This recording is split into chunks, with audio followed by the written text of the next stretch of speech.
దేవునికి వందనాలు, ఇసాకయ్య గారికి వందనాలు. మరి మాది చంద్రలపాడు గ్రామం. మరి మేము 3 ఎకరాల పొలం కొనుక్కున్నామండి. మరి 3 ఎకరాల పొలం కొనుక్కున్నప్పుడు మరి 30 లక్షల రూపాయలు కట్టామండి. అగ్రిమెంట్ చేశారు 30 లక్షలు కట్టిన రోజు.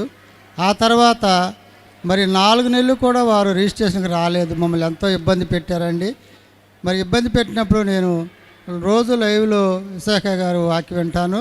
మరి పోయిన నెల మరి అయ్యగారు వాక్యలు ఏం చెప్పారంటే, ఒక అవుట్ అబ్బాయికి పెళ్లి కావట్లేదు, ఆ అబ్బాయికి మరి 10,000 రూపాయలు స్పాన్సర్ చేస్తే ఇంటికి వచ్చి సంబంధం కుదిరిందని లైవ్లో వాక్యం విన్నాను. నేను కూడా పోయిన నెలలో 10,000 రూపాయలు తీసుకొచ్చి ఇక్కడ టీవీ స్పాన్సర్ చేశానండి. మరి అనుకోని రీతిగా నేను ఇక్కడ ప్రార్థన నుంచి టీవీ స్పాన్సర్ చేసి ఇంటికి వెళ్ళిన తర్వాత శనివారం రోజు మరి వారు రూపాయి లేకోకుండా మరి వారే ఫోన్ చేసి రిజిస్ట్రేషన్ చేస్తామని మరి రూపాయలు లేకుండా రిజిస్ట్రేషన్ చేశారండి. మరి ఇసాకయ్య గారి ప్రార్థన వల్ల మేము ఎంతో మేలు పొందుతున్నాం. ఈ కొద్ది సాక్షి దేవుడు దీవించును గాక.